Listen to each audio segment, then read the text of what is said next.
If it hurts, game the brakes, no get you, don't let up, put on more steam. Protect our kickers, our quarterback, our lead, our ball game. All obstacles, block, cut, sides, two games after this win it in. Press you again, we're here for the first man. Carry my team down 6 minutes. Rocky Top, you'll always be. All I know is go Vols, because that's all I know. Go Vols! Doesn't have to be perfect, ain't gonna be perfect. We go compete for 60 freaking minutes. All right, enjoy the opportunity, enjoy the environment, and then go play our butts off, play for one another, and have a hell of a lot of fun. Everybody got me? Yes, all right. Cole, take us through Joshua's touchdown. Did you know that he had the ball? Were you in coverage? What were you doing on the play? Nah, I didn't know anything. I saw the ball. I mean, I didn't even see the ball. I was guarding my man, and then like all I hear is like the crowd go silent, and then I look and I see I didn't even know who was running the ball, honestly. I was just looking and I was like, oh, we running the ball, and now I looked to their sideline and I started talking trash.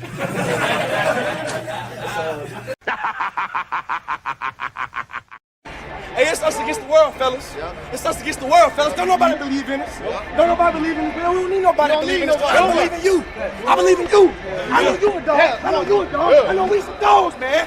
Hey, all this preparation we put in, all this been talking about, hey, it's time to go release pain, man. It's time to go put in real work. Let's go. Tennessee on 2, 1, 2, Tennessee. Ball, Tennessee, ready. Ball, Tennessee, ready. Ball, Tennessee, ready.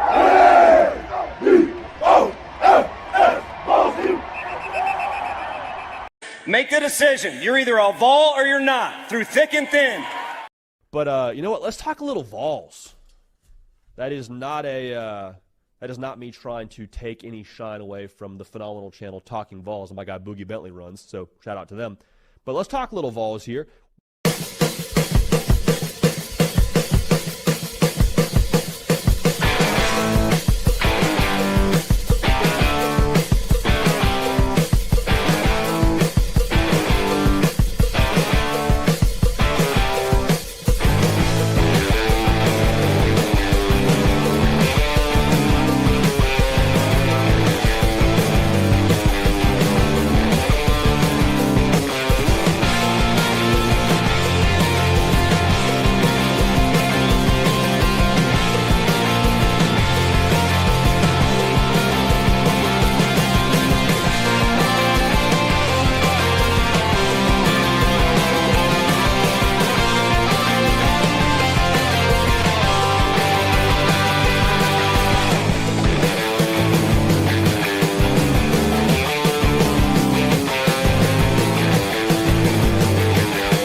Good Monday morning. Welcome to the Talkin VAWLS Network. My name is Boogie Bentley. The bye week is over. It's back to work. It's football time in Tennessee. Big game coming up on Saturday. A home game that gives us a little bit of a Neyland effect, a home field advantage, if you will. Excited to get Cainer on here, talk a little bit about that Arkansas game, kind of look backwards, maybe reflect a little bit on those first 5 games. Let's talk about some guys that we're excited about. Who are we going to be watching on this back half of the season? But first, I got to let you guys know, as always, the Monday morning show is brought to you by Grade A Grounds Coffee. You can go to gradeagrounds.com, use that promo code VAWLS, VAWLS. You're going to save 20% off that purchase. I've told the story before, but I'm going to tell it again. The owner of Grade A Grounds, a local guy, an East Tennessee guy. He's a VFL. He's a Tennessee alum. He loves Tennessee football. Go support a local company, gradeagrounds.com. You guys already know we're drinking a little bit of that blueberry. We're drinking a little bit of that organized chaos. Great product, great dude, great company, gradeagrounds.com. Go check them out. But come on in, pull up a chair. Grab your coffee, smash the thumbs up, share the link out, man. Let somebody know we're live on this Monday morning. We're back to work. Some of us took the weekend off. Some of us didn't. Some of us work all of the time. Not me. I'm talking about Cainer. We'll talk to him in just a minute. But pull up a chair, smash the thumbs up, share it out. If you do feel so obliged, you can drop a door fee, $2, $5, $10, whatever you feel like. Or if you want to hear a clip, it's $20, $50, $100. We're also on that membership drive. We're trying to get more members on this channel. 35 memberships. We'll give away a free shirt. We're tracking it there in the chat. You guys can see it. There's a link. You can join the channel for $1 a month, or you guys can gift memberships, whatever you want to do. Camden Keys has been a member for 25 months. We appreciate you, Camden, and thank you for that support. Tim Rice has been a member around here 31 months. That is a long time to be supporting this channel. So shout out to Tim Rice for that. Chris Casey, he said, man, my power T is gone. I got to renew my membership. We appreciate that, Chris. We're now 34 memberships away. Harold Calloway drops a $2 super chat. That's what we call a door fee. We appreciate you, Harold. Also, Brian Turner for $5 says, door fee, GBO, let's beat them Razorbacks. I'm so ready for football. I hate the bye week. The bye week's awful. The bye week creates 2 weeks of nothing to talk about, but we're going to get through it together because we're talking Tennessee football all day, every day, right here on a special edition of Locked On Talkin Vols. You are Locked On Vols, your daily podcast on the Tennessee Volunteers. Part of the Locked On Podcast Network, your team every day.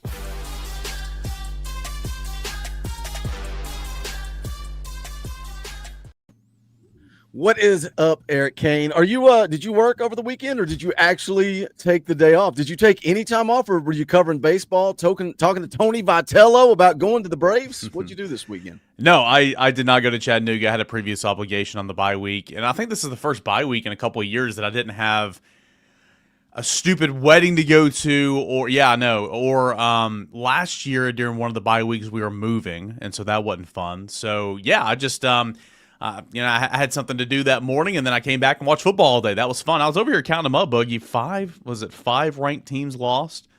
Obviously, a couple of teams in the top 10, Penn State and Texas. It was a good weekend of college football. I was going to ask you something, and then my brain just completely failed on this Monday morning. I guess I need more grade A grounds coffee because I do not remember what I was going to – I know what I was going to say now. Weddings – who's getting married in the fall? Like, is that a thing for you? Like, you know how many weddings I've missed during the fall? Don't get married during the fall. Either I skip your wedding or I show up and I'm looking at my phone. Now, like, that's before the channel. That's when I'm like, I'm just a fan, and I'm still just a fan. But that's when I don't have to go on YouTube and talk about it. I'm still not going to your wedding. Like, who's getting married in the fall? What are we doing? I know. It makes no sense to me. One of my wife's friends got married one of the bye weeks last year, and my wife was in the wedding. And so, like, I just chilled at the house all day long because she was doing wedding stuff, and she made me go. So I showed up, like, right when she was walking down the aisle. I just kind of slipped in the back row, and I was watching Vanderbilt in Texas last year, and I watched that game the entirety of the sermon, the reception, and there were some other people that were joining me at my table. We were drinking beer and watching that game as well because, again, who wants to go to a wedding during football season? And guess what? It's not just the wedding. Like if you agree, because I'm assuming it's the lady that wants to get married in the fall. You agree to this fall wedding. Guess what, Cainer? It's not just your wedding. It's every single anniversary from now until eternity. Yeah, so that's a good point. us part that you are going to miss a college football Saturday. Sands Racing says this can't do rivalry Thursday. I swear I heard his beautiful voice watching Heritage versus William Blount. You do a little high school football down there. See, you added in beautiful there. See, Sands didn't say that. He just said I heard that crappy voice. He didn't say that either. Yeah, man, do rivalry Thursday. Have a blast. Me and AP and Mark Packer. The worst part about the rivalry Thursday production is in the booth, and so usually great games, great production. It is an ESPN level quality production, and so we have a blast doing it, man. So yeah, I do rivalry Thursday, and then in November we shift to Fridays. They're doing rivalry Friday this year as well, but we'll shift to Fridays in the broadcast booth in the month of November. Shout out to Corey Smith, gifted 5 Talkin Vols memberships. I think we're going to get there, which maybe we're not getting there. I still owe Tatholta a shirt. I've not even mailed his shirt out yet. He won a free Talkin Vols shirt. We got to get it mailed out. But Corey gifted 5. We are 29 away. We appreciate you, Corey. Swore the Demon's been a member for 30 months. Has lost a huge Vol fan in the family yesterday. May this week bring us a good victory. I hate to hear that, Sora. Man, we talk about this a lot on the channel. Cainer, I'm just calling an audible here. Like, it's about who you take in games with, right? It's like Tennessee, man. It's like I've got the guy that I went to the first game with ever, and like he's no longer with us. I've got a story with him where we went to a game together, and he's wearing a Michael Munoz jersey. And we're all making fun of him because who in the world buys an offensive lineman jersey, right? And we're going to the ball. A real one. That's who does it. A real one. Well, we look over, and Michael Munoz's father just so happens to be standing there, NFL Hall of Famer Anthony Munoz. So there is a picture of Chris with Anthony Munoz wearing a Michael Munoz jersey. Man, just those type of stories, those type of memories. And whether it's Tennessee football or any sport, man, it's who you enjoy those moments with more than it is really the event itself. I couldn't agree more. Yeah, I mean, I'm working obviously on Saturdays now, but man, so many great memories growing up. You know, going to orange and white spring games with my grandfather. That's fun. I mean, I remember my dad. We went to a Tennessee-Alabama game, whatever year it was. I can't remember. It was one of the, you know, that series is so streaky. Obviously, it was one of the years Alabama got Tennessee at Neyland, and there was a fight in the stands. And I was like, you know, 5, 6 years old. I was taking off. My dad grabs me by my big old jacket, my starter jacket, and yanks me back. And I remember my dad trying to beep, you know, Rocky Top in the garage, you know, leaving Neyland Stadium one time. So I mean, it's about who you take in these moments with, and that changes over time, obviously. But you never forget those memories, and that's what it's all about, man, for sure. Matt Mars has been a member for 35 months, raising my daughter right. She will understand that the fall and third Saturday in October is sacred. No weddings or children being born during those times. Don't just plan out the wedding, plan out the celebrations as well. Let's talk about some college football, by the way. Again, bye week, but a little bit of college football going on around the country. The AP poll dropped yesterday. Tennessee bumps up to 12th. Any games that you took in yesterday? Again, college football continues to be chaos. We talk about parity. UCLA beats Penn State. Florida beats Texas. Billy Napier has 9 lives, man. It's like it feels like when we're talking about, oh, this is the game where when he loses, he gets fired. He finds a way to win. Is Texas that overrated, or is Florida bipolar? I don't know. Alabama and Vanderbilt. Bama takes care of them. Diego Pavia, complete clown. Any thoughts on the weekend of college football? I'm sending you a meme right now, and it's hilarious. It's of Billy Napier, and he's got the headset on. It's like he's playing a video game, and it says time extended. And that's like, it's insane. That's what it feels like with him. You know, last year, obviously, a win like this over Texas is obviously going to get him. I mean, God, I don't know if he'll survive this year, but that's going to buy him some time, right? And and again, like, is Florida a very, very good football team? No, but it's always had talent. It's got a great defense. That's never changed. Even when they were losing games, it's always had a great defense. And when DJ Lagway doesn't just throw the football to the other team, he's not horrible, right? I mean, he threw for almost 300 yards, a couple of tutties, and Jaden Ball had a good run game. So am I surprised that Florida beat Texas? Not really, because I thought Texas was overrated. But it just goes to show you that it is a week-to-week conference. So I took in that game. I had the split screen on YouTube TV. I had Florida and Texas on one of the screens. I had Alabama, Vanderbilt on another. I had Notre Dame and whoever Notre Dame was playing. I wasn't really watching that game. And then I had Major League Baseball that I wish I could swap it out for another football game in the bottom right. But I was watching those two SEC games, and then I kept hearing. I mean, I wasn't even going to flip it over to CBS, right? Because Penn State was just going to drill UCLA, and then I kept getting texts saying, "Oh man, Nico's balling out. Nico's balling out. UCLA's crushing Penn State." And I'm like, "Oh, James Franklin. Oh, James Franklin, what are you doing yet again?" Right? And then I flip it over there and I catch the end of the game, watch them hold on, and Nico had a really good game, man. And it's kind of funny how that game maybe down the line helps a team like Tennessee in the college football playoff picture. Interesting to see how teams can turn things around after a coaching change, after a bye, you know, whatever the case is. And you hope, obviously, as we come full circle here, that is not what's going to happen to Arkansas this week as Tennessee hosts the Razorbacks at Neyland Stadium. But it was a great Saturday, man. Watched a whole lot of football. Took in Mississippi State and Texas A&M in the nightcap. Yeah, it was a whole lot of fun.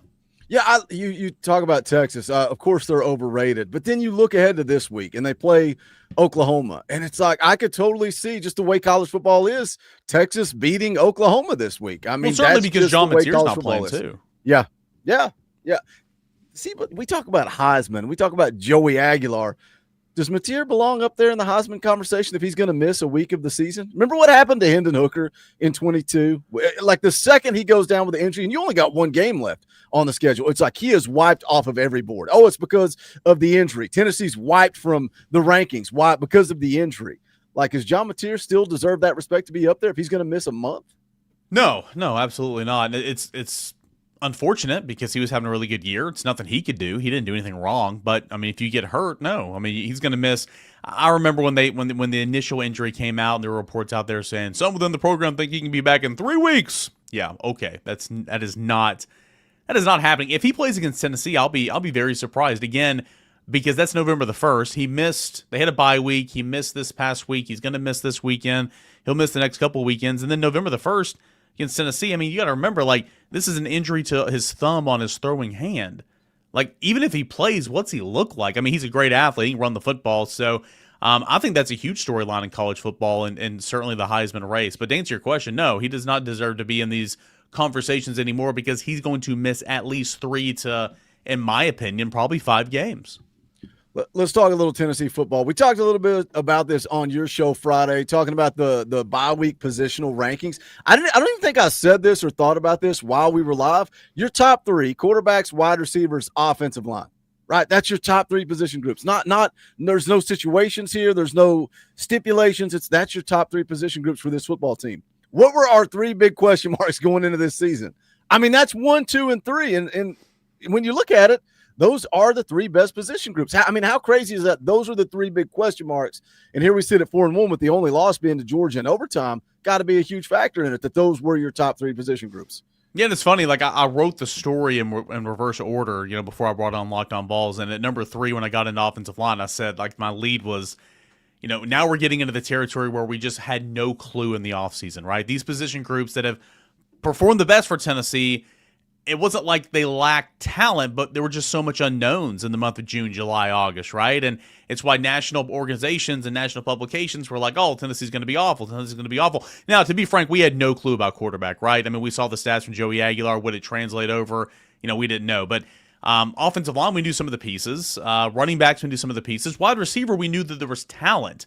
We just hadn't seen it really thrive on the football field because Braylon Staley barely played. Mike Matthews barely played. And Chris Brazzell did not do exceptionally well in year 1 here. But nonetheless, you remember them scheming up a play for Chris Brazzell last year to go beat Alabama. You remember that. And Mike Matthews was a 5-star for a reason. And Braylon Staley is a guy that is in this slot and was raved about in spring camps the last 2 years prior to coming into this year. So it's really cool to see it happen the way it is. I think credit to the guys first and foremost, credit to your quarterback because, it makes this offense move, and credit to the staff for, making some tweaks and evolving this offense and changing some things up to where you're not running a dig route every single play. And you're pre-snap motion and you're utilizing the middle of the field. And there's been some different tweaks and stuff, and it's been fun to watch. And I think it's pretty unique and pretty cool how through 5 games, your biggest question marks have been your best players. And so I hope that continues because this offense has been a blast to watch. And, Joey Aguilar obviously has got a big reason for that. One of the question marks going into the season, offensive line. They throw a bigger question mark into it when David Sanders goes down hurt. Yeah. Of course, we got to see him come back against Mississippi State, all fired up, full of gas, ready to go play football, ready to hit somebody, man. Just seeing his excitement. And Dave looked good in the limited amount of time he got to play. But that brings up another question as we start to look ahead for the back half. I keep saying back half. I know we still got a 6th game to play, but we're on the back half of the schedule. That's where we're at. This is a little break on the front stretch. We're getting ready to make the turn, go play the back 9. Dave Sanders, and this coaching staff knows, right? They know what they've got. They've seen practice. They've seen fall camp. They know if Dave's the upgrade. Are we going to see Dave slide in there at right tackle? Or are we going to see Jesse Perry slide into guard, Wendell jump over? And I don't want to say he's the weak link because Sham Umrov has played good football when he was called upon these first 5 games. But do you think we see that? Or do you keep it simple, stupid, and don't change, don't fix what ain't broke with that offensive line? I think the easy answer would be don't fix what's not broke, right? Because, you're right. You and I talk about it all the time on my show, keep it simple, stupid. But you are about to go into the heart of SEC play. You are about to play some big-time opponents on your schedule. And, David Sanders is clearly one of the best 5. There's a reason why he was going to be the starting right tackle coming out of fall camp, and Tennessee had the 5 they settled on. Now, give Glenn Ellerbe, give Jesse Perry, Shamu Morrow, all those guys credit, Wendell Moy, for adapting, and they've adapted very well. I mean, they're playing phenomenal football. So, but to answer your question, I think if all is healthy, and I think some of these guys need to get healthy over the bye week, and a couple of those guys, were beat up and banged up a little bit after the Mississippi State game, and that's normal, right? But I think when all healthy, next time you see Tennessee, if everybody's healthy and ready to roll, I do think you'll see a new group of starting offensive linemen. Now, does that mean David Sanders starts this week and you see that from play one? I don't know. I don't know that. Could you see that lineup formation at some point in the game against Arkansas? I do. I think so, if everybody's healthy. But moving forward, I do think that you're going to see that Sanders right tackle, Moy flipping back over to left, and Perry at right guard, because I think that's the best 5. So how quickly can they get there? We'll see. I want to see who's on the practice field this week, but eventually I do think that's going to be it, because I think that's your best 5, and I think that gives you the best chance to go down to Alabama and win in a couple weeks.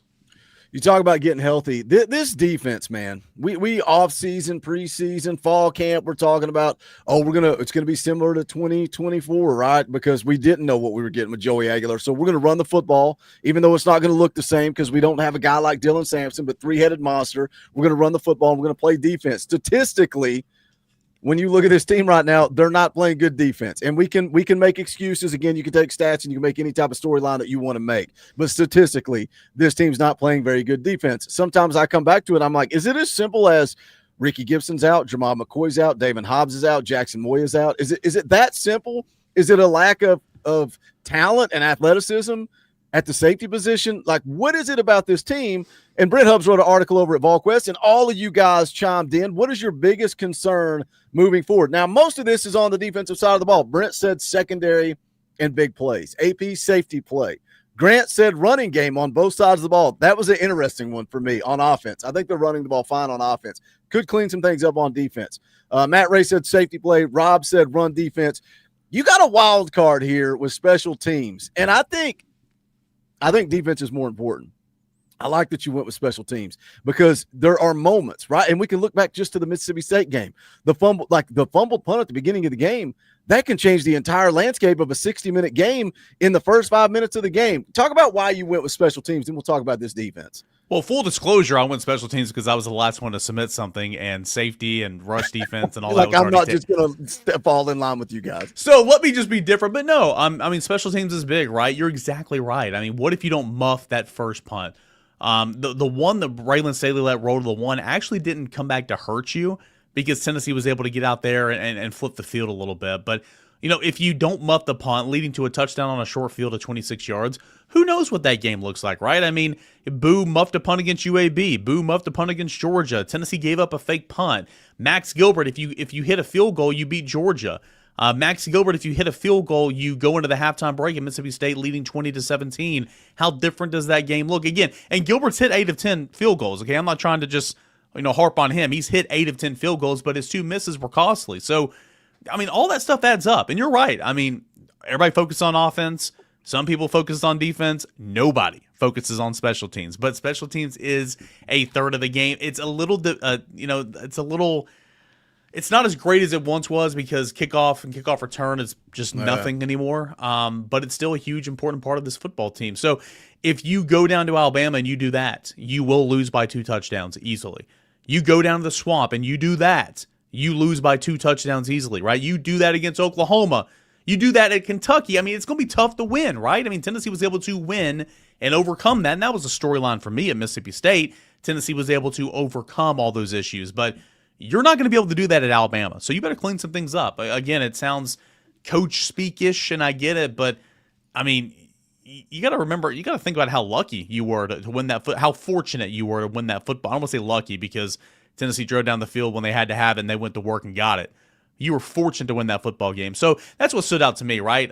Just change a few things, hit a field goal, be on your P's and Q's to watch for a fake punt, don't muff punts, and it could be a different story. So we'll see if those corrections have been made moving forward. It's just such a momentum game, and you're going on the road against Mississippi State, who you're a better football team than Mississippi State. It just is what it is. And that one little play, and I hate to point at it so much, it's just like Max Gilbert, right? Specialists get a limited opportunity. You send Braylon Staley out there, he fumbles a punt. The entire momentum shifted, and you were fighting and clawing to try to get that momentum back, and you never got it back. Tennessee never had full momentum. There were swings, but they never had sustained momentum in that game. And special teams, man, could do that to you. So I like that answer, but for me, it's defense. And I'm trying to sell myself on this defense. I'm trying to maybe even make excuses. I know Josh Hyple says we can't put a little asterisk beside it, but I'm going to and say this defense isn't healthy. Can they be that much better with David Hobbs back, Jackson Moy back? Do you think Jermod McCoy gives it a go? Do you think he plays? He didn't practice at all last week, right? I'm starting to doubt because he didn't practice last week. I mean, we're not going to see it because we're not at practice, but until we hear that he's going through team periods and he's going through 11-on-11 and stuff like that, then I mean, no, I'm not gonna think that he can give it a go because that's kind of the next thing he's got to check off. And so until that happens, we'll see. I know that realistically, Arkansas was kind of always the target date. Never meant that it was going to be full go or that he's behind schedule or anything. It's just that was kind of like, oh yeah, well, hopefully he'll be back towards the beginning of the year, right? Realistically, probably after this first bye week. So we'll see what happens. And then when McCoy's back, and in my opinion, he absolutely will play this year, right? It's just when. What does he look like? I mean, again, it's everybody heals differently, comes off injuries differently. He plays a unique position to where, I mean, you have to have your ACL to play football. It doesn't matter what position, right? But he's playing cornerback in the Southeastern Conference. What's he look like? What's his snap count, right? That's why I think when he comes back, he's going to be adding to a rotation, right? I mean, he's going to be the focal point because he's the best one. But Ty Redmond will still play some because I don't think Jermod McCoy is going to play 90 snaps a game. That's just me. So we'll see about this week. We'll see about this week for sure. And then defensively, let me craft my narrative, man. Like the stats look bad. You know how I feel about scoring defense. Tennessee's like 15 out of 16 in the SEC in scoring defense. That's such a misleading stat. Short fields, 4 touchdowns against Mississippi State, one of which was a drive that extended past 26 yards. Okay, they gave up a touchdown from the 4-yard line against ETSU because your center had a bad snap. Scoring defense is misleading. Tennessee is first in the nation in sacks per game now since the bye week. Tennessee's top 10 in TFLs. Tennessee has four defensive touchdowns, right? Tennessee's got a ton of turnovers. Like, you're giving up too many yards, you're giving up too many points, but you're still impacting the game in other ways. And it's kind of funny, Boogie. Like, I'm getting ready to publish my first glance for Arkansas later today. And I was going through and I was looking at Arkansas's defense and I was comparing Arkansas's defense to Tennessee's defense because on paper, total defense, pass defense, rush, like all those things, very comparable. It's like 15-16, 14-16, Arkansas being last. But Arkansas makes no plays. Arkansas has 11 sacks on the year. Arkansas does not, to my knowledge, have a defensive touchdown. Arkansas doesn't have many TFLs. Like, Arkansas' defense does not make plays. Tennessee's defense is at least doing that. But at the basis, man, you got to tighten up on the run game. That was a major concern for me. And getting Hobbs back, allowing Don Bailey to shift out and play more end. And maybe that helps set the edge a little bit and contain in the run game. Bottom line, though, linebackers have to take better angles. Okay, safeties have to take better angles. And you can't miss too many tackles. Tennessee's missing too many tackles right now. I think if Tennessee can hone in on the run game, the run defense, I think the rest will kind of come into play, in my opinion. But maybe that's just too simplistic of an idea. Yeah, I was looking at Arkansas, and like you said, statistically, I'm going, oh, wow, this is like looking in a mirror for Tennessee. Not just defensively, offensively. Man, yeah. They've had over 500 yards of total offense in every game outside of the Notre Dame game where they lost 56-13 before the bye week. 630 yards of total offense against Butch Jones. Let's talk a little bit about this Arkansas team. And I get it. Tennessee, almost a 2-touchdown favorite. I love the ESPN FPI. They're all over Tennessee. I love Tennessee in this game because it's in Neyland Stadium. I don't care who they're playing at this point. Even Georgia. And I know they lost in overtime, blah, blah, blah. Make a kick, you win. Josh Heupel's really freaking good in Neyland Stadium. I don't know what it is. I don't know if it's the noise. I don't know if it's the offense. Whatever it is, Josh Hyple is really freaking good in Neyland Stadium. So I like Tennessee in this game. Obviously, the storyline of Sam Pittman getting fired. In comes Petrino as the interim head coach. He's already politicking. He's politicking that he should be the head coach, meeting with guys. Maybe he's too focused on that than he is the game. I think it's weird that he fires all the defensive guys, or 3 of them, whatever the case may be. I think it's weird. I get it. I understand it. You suck defensively, but you got a bye week, Cainer, to get new staff in place, to get whatever system you're going to run in place. I think that's bad for Arkansas, but you look at what they do offensively. Talon Green, is he the best? I know he's one of the best quarterbacks in the SEC. He's a problem. He is a problem. Let me start on defense. Realistically, you can't come in and make wholesale changes and expect a difference, right? I know they brought in some outside. They promoted the defensive line coach to DC, I believe, and but he fired his defensive coordinator, fired a couple other guys. But what I'm trying to say is you can't come in here and say, all right, well, let me put this in the early 1990s. We're not going to go from a 4-3 defense to a 3-4 defense. We're not going to go from an even to an odd front as a base, right? You're just not doing that. Defenses are so multiple anyway nowadays that you run so many different things. You'll probably you'll run your same defense. The terminology will be the same, but the schematics might be different. The strategies on 3rd and short, 3rd and long, 3rd and mid, the blitz packages and stuff, that might be different. So I don't think, and I could be wrong, right? I'm not in that locker room. I'm not in that coaching staff meeting, but I don't think that you're going to see any major changes from a strategy standpoint defensively, because you just can't accomplish all that in a bye week.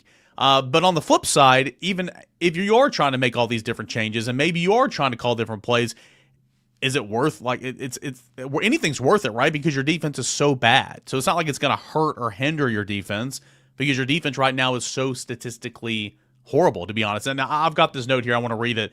How bad is Arkansas's defense right now?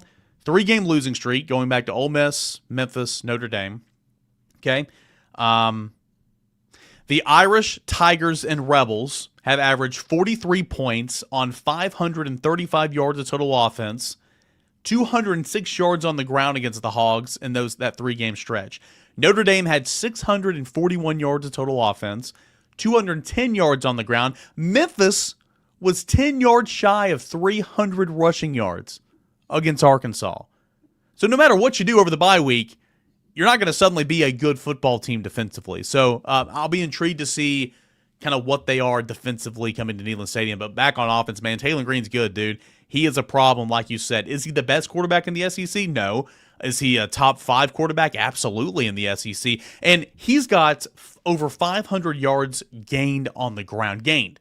You take into sacks into consideration, I think that knocks him down to 481, 471, something like that. That's still good enough for second in the league. Rushing.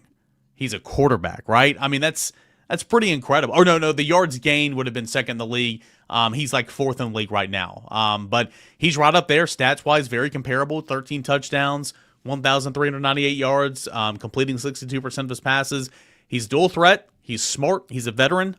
He and Bobby Petrino obviously clicked. They started clicking last year. Tennessee's going to be ready for him. But I think, Boogie, when it comes down to it, right? I mean, Tennessee's playing in Neyland, like you said. I think Arkansas will score some points, but I still like Tennessee to win this game, probably by 2 scores at least, because I just think that Tennessee offensively can do whatever it wants, especially behind that crowd. Their starting running back has 7 more carries than Green does. 7 more carries. What concerns me about it is him getting loose in space. Tennessee's going to have to be disciplined on that defensive line. They looked awful against Mississippi State. Like tackling, just awful. You cannot do that against Green. So we both feel confident Tennessee's going to win this game. Do you see it being a shootout? Do you see this being one that we're nervous in the 4th quarter? The over-under set at 69.5. Are you hammering the over? Are you buying into the stats? Or do you think when they play legitimate competition, they're just going to fold in Neyland Stadium? It's early in the week, Boogie, so I'm not sure. I'm confident in an answer right now. I mean, I'm confident Tennessee wins by double digits, but from everybody I spoke to, and certainly by looking at it on the television screen, I mean, Arkansas quit against Notre Dame. Just quit. Offensive line that's been pretty solid this year. They've given up the 2nd most sacks in the SEC, but they give up half of that, 3, in that game against Notre Dame. Most of those in the second half. And talking with people, they just quit. So where's this team? Are they rallying around Bobby Petrino? Are they playing for pride? Are they trying to – I mean, obviously they're always trying to get the best tape they can out there for the NFL and for the transfer portal. But what's this team look like? If this team's playing inspired football, then yeah, I could see it being a shootout. I think they're going to score some points regardless. But if they're playing inspired football, I think it can certainly be a shootout. But something just tells me I don't necessarily know if that's going to be the case. Maybe they have a couple of drives. Maybe they have a good quarter. Tennessee goes through a lull sometimes. I think in the end, Tennessee will have control of this football game in the second half. But score prediction right now, I have no clue. I want to say the over because that's fun, but I don't know, man. I think Tennessee's defense can certainly make some plays there and keep it to the under in the second half. Yeah, I just think it's interesting to see how this team responds to Petrino taking over. And what's crazy, too, is I know it's a body of work what Sam Pittman's done to get fired, but it's like you played Ole Miss on the road close, 41-35 final. You lost by 1 on the road against Memphis. Notre Dame boat race you. That is what it is. But we'll see how this team responds to Petrino. I like Tennessee and Neyland Stadium. What is going on over at VolQuest.com? What's going on over at Locked On Vols this week? Yep, a lot of preview for Tennessee and Arkansas. Looking ahead to getting back into game week action. A lot of review content on what we've seen so far in this season that happened last week and a little bit over the weekend. Some of those stories you reference over at VolQuest.com. So just really kind of getting back in the flow of things, getting back into game week, and really excited to see what this team looks like back at Neyland Stadium. We're going to have a crossover with John Neighbors of Inside Arkansas on Locked On Hogs. That's coming up probably tomorrow, maybe Wednesday on Locked On Vols. So, yeah, a lot of stuff happening right now. Come check us out anywhere you get your podcast, free and available. Go check out the crossovers. I say it all the time, man. When you have the opportunity to talk to somebody, we talk about it a lot. It's like I don't get to watch Alabama as much as I want to. I don't get to watch Vanderbilt or Florida because we focus on Tennessee. So when you get an insider, a guy that spends every hour of his day covering Arkansas, you're going to learn a little something from that crossover. So go check it out over at Locked On Vols. Cainer, appreciate it, buddy. We will catch up later this week. Thanks, man. All right, we are rolling on 215 people. I feel like we're in the bye week hangover. We're trying to get over the bye week hangover, but we got 215 watching. Do me a favor, real quick. It'll take you 2 seconds. Hit the thumbs up below the video. The show ain't over. We're just getting started. Hit that thumbs up. It's quick. It's free. It's easy. It helps the channel. I would appreciate it. Also, we're on a membership drive. Somebody, I forget who did it. Somebody gifted 5 Talkin VAWLS memberships. Somebody renewed their memberships. It's only $1. I get it. The economy sucks. Times are tough. But we got strength in numbers. We need your support to keep this show moving forward. So if you're not a member, think about hitting that join button. Again, it's only $1 a month. You get a power tee beside your name, custom Talkin VAWLS emojis, all kinds of fun, perks, and benefits. But more importantly, you're supporting this channel. If you like the content, the live streams, the videos, it doesn't exist without your support. That's the reality of the situation. Everybody was on this rally to see Boogie quit the day job and do this thing full time. Now we're here and we don't survive without your support. So if you're not a member, hit the join button, or you can also give some Talkin VAWLS memberships. We would appreciate that support. You can also support by going to bonfire.com/store/Talkin VAWLS. Grab yourself some Talkin VAWLS merchandise. We got logo shirts, Talkin VAWLS logos. We've got rivalry shirts. We've got parody shirts. We got windbreakers, hoodies, polos, whatever you want. bonfire.com/store/Talkin VAWLS. That link is always in the description below the videos, below the live streams. But again, it's bonfire.com/store/Talkin VAWLS. We appreciate any and all support. Again, this show, man, we talk about it all the time. I say it all the time. For the fans, by the fans. It's also fan funded. We don't get door fees. We don't get super chats. We don't get memberships. I'm not on here talking. I'm going back to working a 9 to 5. So without your support, this show doesn't exist. We are grateful for that. We're going to jump into Hyple's bye week press conference. We typically do on Monday mornings. We do the post-game press conference. We watch it. We provide commentary. You guys jump in and hang out. You guys want to change gears or something you want to talk about, drop a super chat. We'll talk about it. But if not, we will just play through the bye week press conference. I've not listened to this. I don't know what he said. We're going to take a look. Make him mean mug says, that's tough, Boogie. You the truth. What am I the truth about? What did I say that was the truth? What did I say that was the truth? Shout out Nathan listening on the way to Winston-Salem. What is up, my friend? Chris Casey said, I missed you all weekend, Boogie. Yeah, well, sometimes you got to get away from the internet, man. Sometimes you got to shut off the computer, shut off the phone, and get away from the internet. That's what I did this weekend. But we're back. The bye week is over. I'm ready for football, man. I hate the bye week. The bye week sucks. And when you sit in front of a microphone and talk about Tennessee football every day, and there's not a game to talk about, that's why you see the type of articles that me and Cainer were referencing over at VolQuest. It's like ranking position groups, key positions to watch moving forward. It's because we got nothing to talk about because Tennessee football is on the bye week, and we don't like the bye week. But let's hear what Josh Hyple had to say when he met with the media last week during the bye week? Good work today out on the grass here. Bye week, obviously, for some of our guys, get healthy, but also get some work in. Focuses on us, fundamentals, technique, things we control. Got to take a step. Young guys got to continue to grow. Been a point of emphasis here, with our team meeting and today out on the grass. So back end of the week, staff will have an opportunity to get out and go recruiting as well. So multiple things that we got to get accomplished this week. Coach, when you guys didn't go chase a bunch of receivers in the portal, did you know this was coming with Chris? Did you suspect this was coming with Chris? I mean, was that one of the reasons? Anticipated, believed that he had a chance to grow and play at the level that he is right now, but not just him, the entire room. At the end of the day in this game, at every level, but certainly here, it's about development as well. And like the traits that we saw in Chris and guys that we had in that room, liked what we were bringing in. It was about development. You guys heard me say that, off season, there was a point of emphasis. Young guys can't be young. And that was certainly true for freshmen. It was new guys, but guys that hadn't been in our program very long. Coach Pope and that wide receiver room have done a great job of continuing to grow. And obviously Chris is who you asked about initially. Has played extremely well. Done a great job one-on-one situations, attacking the ball, making plays, and been a big part of our success that we've had. I don't get the question. I don't get the question. Rob Lewis asked, did you have confidence in Chris Brazzell? Is that why you didn't attack the transfer portal for a wide receiver? And I know most of us really weren't talking about Chris Brazzell when we were talking about the portal. We were talking about the talent level. We were more talking about Mike Matthews, talking about Braylon Staley, and all three of those guys have shined. Obviously, Chris Brazzell stands out because he's averaging over 17 yards a catch. He's got 7 touchdowns on the season. But as a body, Chris Brazzell, 31 catches, 531 yards. Mike Matthews, 22 catches, 370 yards. Braylon's got 25 catches, 322 yards. I mean, all three of those guys are contributing, but it was never, for me, it was never about doubting the talent level.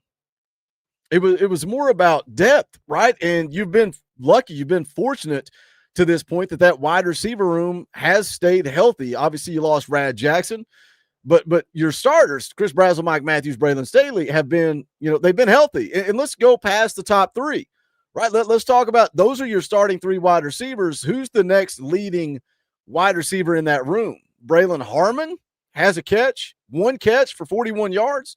Rad Jackson, 4 catches for 40 yards. Joakim Dodson, 2 catches, 38 yards. Travis Smith, 3 catches, 29 yards. Tommy Winton, 3 catches, 26 yards. Nobody is really contributing outside of those big 3. So for me, it was never about a doubt in Chris Brazzell's talent level or a doubt in Mike's talent level or Braylon's talent level. Even though Braylon and Mike really hadn't had an opportunity to prove that, I still had the confidence in that. It was more about depth. It was more about bodies. It was more about the fact that you had 7? You had 7 scholarship wide receivers. 3 of those 7 were true freshmen. 1 of those 7 has never played a snap of college football in Amari Jefferson because he was banged up at Alabama. He's yet to step on the field at Tennessee. I know it took him a while to get healthy. I'm still encouraged about the future for Amari Jefferson. But you got 7 wide receivers. 4 of those completely unproven. So for me, it wasn't about talent level. It was just about depth. It was about bodies. Coach, what's the most important part of kind of keeping a team motivated during the bye week with 2 weeks ahead of the next game after such a big win on the road? You can point to last year in the way that we played, coming off of a bye week. You look at last week, excited and happy about the way that we competed, went and played the next series, the way that we finished the game. But there's a lot of things that we can do a lot better. And that's in every phase of the game, but certainly offensively and special teams. And Whether you win or lose, it's dealing with what the reality is and how do you get better. I think Josh Hyple's typically been pretty good off the bye week. I'm Googling it real quick. Hyple's offenses have been particularly strong coming off a bye, averaged 38 points per game in 11 games with a 9-2 record. 9-2 record coming off the bye week as a head coach.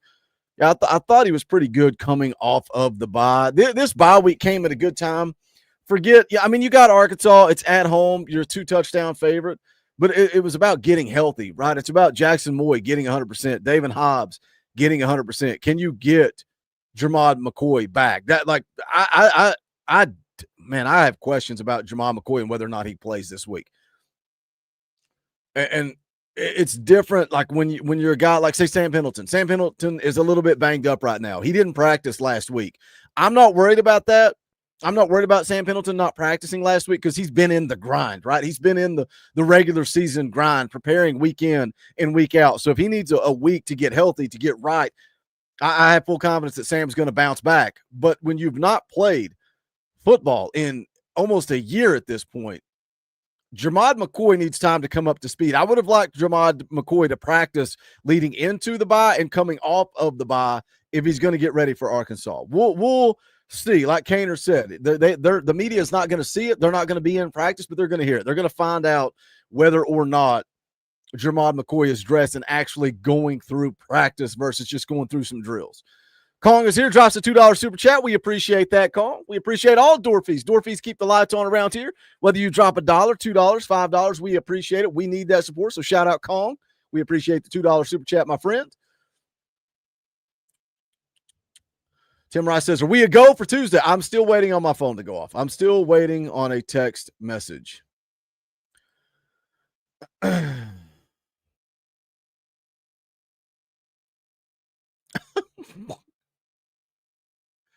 Make a mean mug says, quitting the day job and being what the fans need. I'm cheap now. I realized I was subscribed to 1,000 things. Talking Balls was a part of the chopping block. That's okay. Hey, I say it all the time. If you can't afford to give, don't give.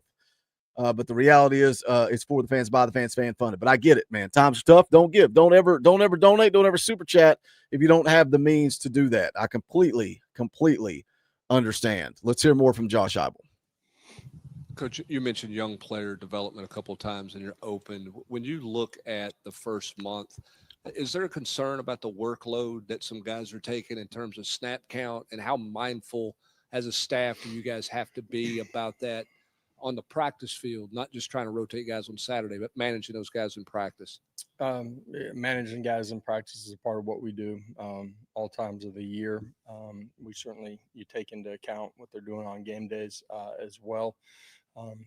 Guys got to prove that they're ready to play too. You can't just throw them out every play, all 11 on the field. It's a series of one plays that make the difference in a football game.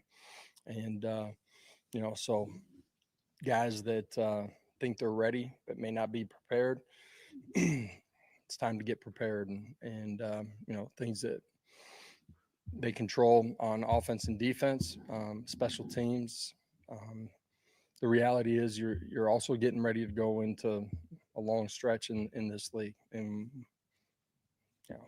it's just the nature of this league, the physicality of it, the violence of it, that, guys get dinged up playing consecutive weeks after one another inside of this league. And so there's going to be guys that are going to have to step up during, next week when we get to Arkansas, but throughout the course of it too. So continue to get guys ready and prepared to go play at the level that they need to.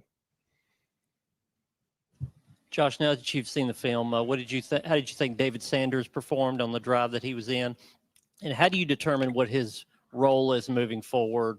Rotational, start? How do you determine that?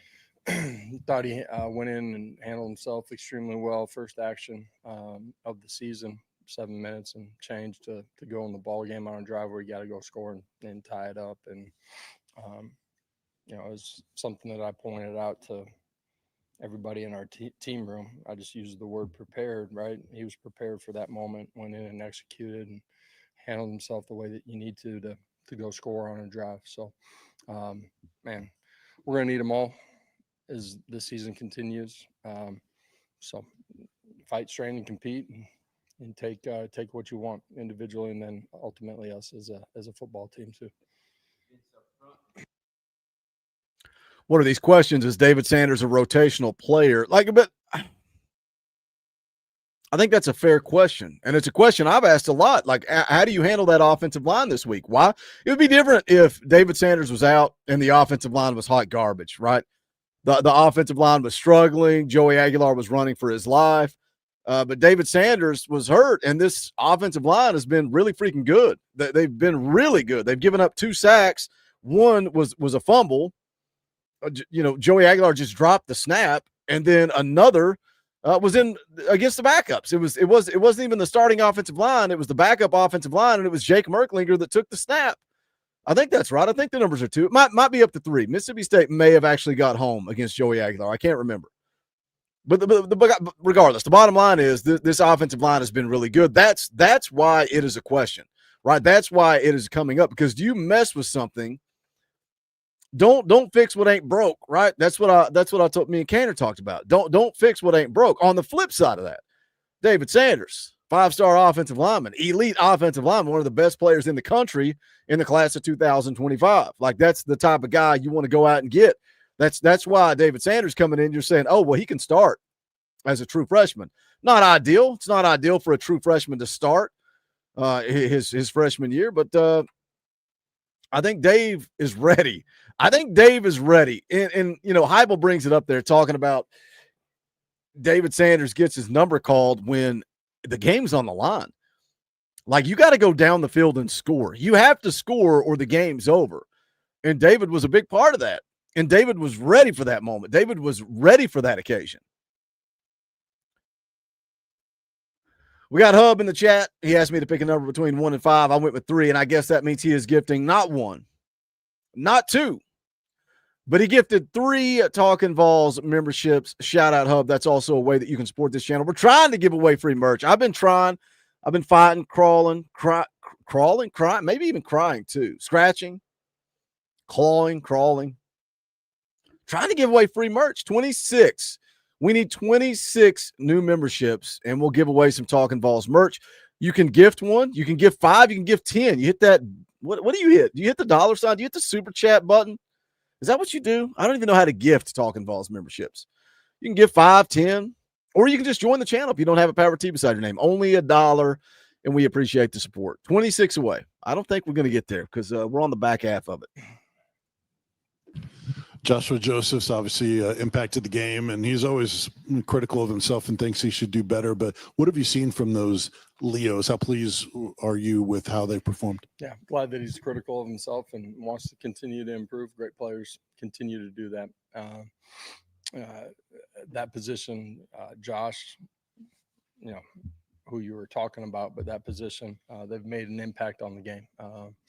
They've done a good job in the run game. We ask those guys to drop occasionally. They've been solid in their pass drops, but the ability to rush the passer, has changed the way the game's played here in the early part of the year, and just want to see them continue to grow. How crazy is it? Like, Josh Josephs leads this team with 3 sacks, but Caleb Herring also has 3 sacks. Like, 2 dudes that play the same position, just a rotation that Rodney Garner wants to have. And that's why when we talk about this defense and the struggles of this defense, you got to get David Hobbs healthy. You got to get Jackson Moy healthy. Like, you've had to play Don Bailey on the inside. He can't play his true position because you've been so banged up, and you didn't have anybody you could lean on, you could rely on the interior of the defensive line. Shout out Zachariah Haynes. Zachariah Haynes joined the channel. Got that new membership. He's dropping those custom Talkin VAWLS emojis in the chat. Shout out Zachariah. We appreciate you, my man. It almost doesn't make sense. And me and Cainer keep bringing it up week in and week out. How in the world is Tennessee's defense? And again, maybe it's because stats don't mean the world. Stats don't tell the full story. When you look at how many points a game Tennessee has given up, when you look at how many yards a game they're giving up, they're still making plays, right? They're forcing turnovers. Colton Hood has 2 defensive touchdowns. First time that's happened at Tennessee in, I think, 15 years. You're leading the country in sacks per game. You're in the top 10 in TFLs per game. Like, Tennessee is making plays. Tennessee is playing behind the line of scrimmage. but they're still giving up a lot of yards, and they're still giving up a lot of points. And sometimes that's what we as fans do. We look at the scoreboard, we look at the stats, we look at the numbers, and we say, well, our Tennessee defense sucks. They suck. They're awful. Man, they're making plays. They're making plays. You know, I hammered at home post-game Mississippi State. How many of their touchdown drives were short fields because of the fumbled punt, because of turnovers? The offense kept hanging out the defense to dry. So you look at the scoreboard, it's like, man, 28 points. But at one point, Tennessee's defense had scored more points than their offense. Tennessee had 27 points. The defense had 14 of those. When are we going to have a dark mode game? Kenny, I would say we got to figure out the schedule first. We got to figure out the schedule first. If that Oklahoma game's a night game, you would think it would be that Oklahoma game. Do you really want to roll dark mode out for a day game? In Arkansas, it's 4:15. It'll be dark by the end of the game. You'd like to have we've not had a night game yet. We've not had a true night game yet. Give me a night game for that Oklahoma, and let's go dark mode. That would be electric. I'll tell you what, you beat Arkansas this weekend. You find a way to go on the road to Alabama. Gosh, that's such a big game to me. I know Arkansas is the next one on the schedule. You got to beat Arkansas, but you find a way. You find a way to go on the road and you beat Alabama. Tennessee's going to be ranked inside the top 10 at that point. Maybe top 8, somewhere around there. I get it. You got to go to Kentucky. Kentucky's really bad this year. I know I had that game circled on my calendar. I said that's a trap game. Somebody told me, Boogie, that's not a trap game. That's the definition of a trap game. On the road against Alabama, at Kentucky, that you're telling me isn't a trap game because they're so bad. Kentucky is so bad. Boogie, they're so bad that's not a trap game. You know what? You just defined a trap game to me. You just defined a trap game to me. You got to go on the road to Alabama. Then you got a Kentucky team on the road that is not very good at all. Then you come back. You come back to Oklahoma. It's a night game. It's dark mode. What's Oklahoma ranked when they come to Neyland Stadium? What do they do over the next couple of weeks? They got Texas this week. I know me and Cainer were talking about it earlier. I could totally see Texas beating Oklahoma this weekend. That's the way college football works right now. You never know. You never know. I could totally see Texas beating Oklahoma this week. But if they don't, Tennessee beats Alabama, Tennessee beats Kentucky, Arkansas. That's a big-time showdown, man. Give me a night game. Give me dark mode. We'll see what happens, though. We'll see what happens. You don't want to roll out dark mode, and it's a 3:30 kickoff, 4:15 kickoff. What is up? What is up with these 4:15 kickoffs? Your daughter was named Homecoming Queen. Just how cool was that for your family? And in a past life, was Josh Hyple Homecoming King? Was not, no. But it was a cool moment for her. He's like, why am I talking about this? Who she is inside of that school and how she interacts with everybody that's there. Wife got a chance to see it and be there, and it was a cool moment for her. Coach, sticking with high school, will you be visiting any local high schools this week? You mentioned recruitment. Will there be any local high schools that you'll stop by? Yeah, I'm going to be honest, at this point in the week, I'm not exactly sure where my travel plans are taking me, but I'll be out on Thursday and Friday this week. Just with Ethan Davis missing last week, what'd you think about what Jack did stepping up and playing a handful of snaps? Yeah, another guy that I pointed out, being prepared for his opportunities. Played great on special teams. His reps on offense, did a great job in the core, was a big part of, the overtime play where we spring a run. Played with violence, speed, and technique and created space there for Deshaun. Score at the end of the game outside quarterback zone, does a great job. He's a young guy that has handled himself with great maturity and continues to get better, but is prepared and love the growth that we've seen from him. Warrior Fitness Dad Bod. Is Warrior Fitness Dad Bod, is he live or is he catching the rewatch? Is he back towards the beginning of the stream? Because me and Cainer were talking about not getting married in the fall. And he says, I got married the day we played Florida in 2011. I watched us lose at my reception. See, that just sounds miserable, Warrior Fitness Dad Bod. That sounds miserable. You got married, and then you watched us lose to Florida. Did it ruin your entire honeymoon? Bobby Love becomes a member of the channel. Shout out Bobby Love. We appreciate it. We appreciate all the members of the channel. We're on that membership drive. We're now 24 memberships away. If you like this channel, I can't drive it home enough. If you like what we do, you like tuning in on Monday, you like tuning out the boss and tuning in Boogie and Cainer, hit that join button. It's only $1. Let me ask y'all this, man. The numbers seem to go up. We go live at 9 and y'all dragging. Y'all are half asleep. You're like, oh my gosh, I've not even had time to get my coffee. Would it be better if we went live at 10 a.m.? The Friday morning show we do at 10. Monday morning we do at 9. I don't know. I'm just spitballing. I want what works best for you. Zachariah Hayes drops a 20 spot. Shout out Zachariah. Not only did he join the channel today, he drops a 20 spot. Says, thanks for what you do, Boogie. Shout out Zachariah, man. We appreciate you. We'll play the clip. Rocky Top, you'll always be. I'm grateful for that support. We appreciate you, my friend. $20 ain't cheap. That's a very generous super chat. Top donation of the morning show. Shout out to Sora the Demon. Sora the Demon dropped $50 on the stream last night. Top donation of the month. But shout out, Zachariah. We appreciate you, brother. Let's 9 is 8 o'clock for half the state. Yeah, but there's only one. There's only one time zone that really matters, and that's Eastern time. MG Way says Mondays are just hard. Coach A says 6 a.m. is brutal. Yeah, 9 is 8 for me. The problem is Big 10 is everybody's saying 10 o'clock. Everybody's saying 10 o'clock. The problem is if I change it to 10, that means Cainer has to be here at 10. And I don't know if that works, but I'll have to check with him. If 10 works better for you, I will ask him if he can do it. I know Hyple meets with the media on Mondays. So sometimes he's racing out the door to go to that. So we'll see. That BFLJ. I either have to be fashionably late for a wedding during college football Saturday, especially if the Vols are playing, or I ain't showing up at all. I like the back half of that. I'm just not showing up at all. Dodgem says 9 a.m. Stream started at 8. Man, there are a lot of y'all in Central Time Zone. A lot of you guys in Central Time Zone. Scott Bennett's been a member for 3 freaking years. 3 years. Shout out, Scott. I appreciate you, man. The man did it to me again. I got to watch it later.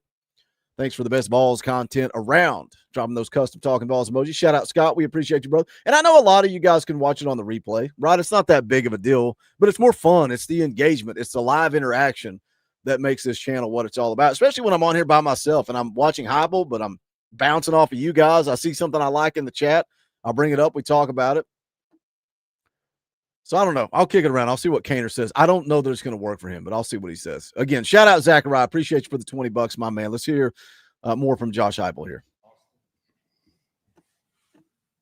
Your next opponent is Arkansas, and obviously they've had some change, specifically, with Coach Petrino getting rid of the defensive staff and going in a different direction there. How do you prepare for that? I mean, are you how deep do you dive into old games of trying to figure out what they want to do? You dive as deep as you possibly can. I think it will be important for us schematically, one, to communicate and adjust on the field, but two, on the sidelines and staff and players together.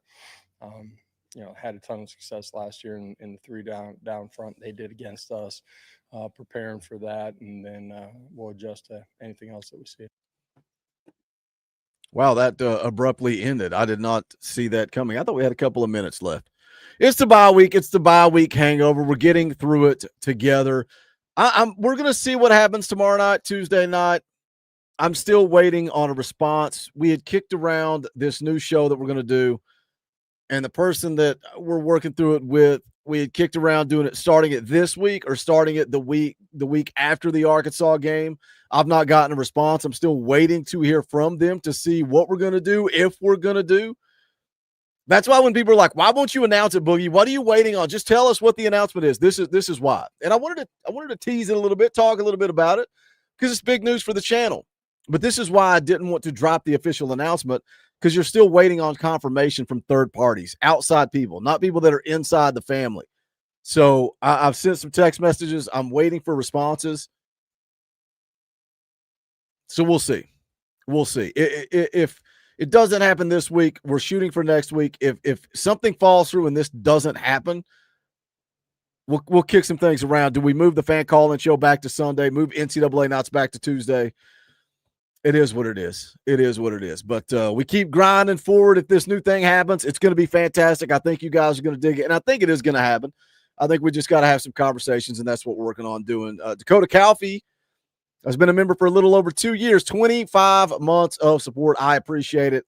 I will say again, $1 a month. Strength in numbers. This show keeps moving forward with your support. So if you're not a member, think about hitting that join button. Go grab some merchandise, bonfire.com/store/Talkin VAWLS. I will be promoting either on Twitter, Facebook, or I will be posting in the community tab here on YouTube to let you guys know what is going on tomorrow night or Wednesday night. I will keep you guys up to date. Wednesday night, 7 o'clock, we're rolling. Talkin VAWLS live on a Wednesday, Friday morning, 10 a.m. We're back to business as usual.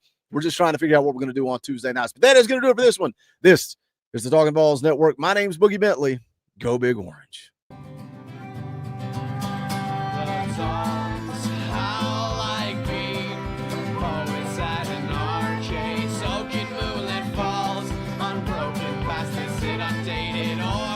That we call home.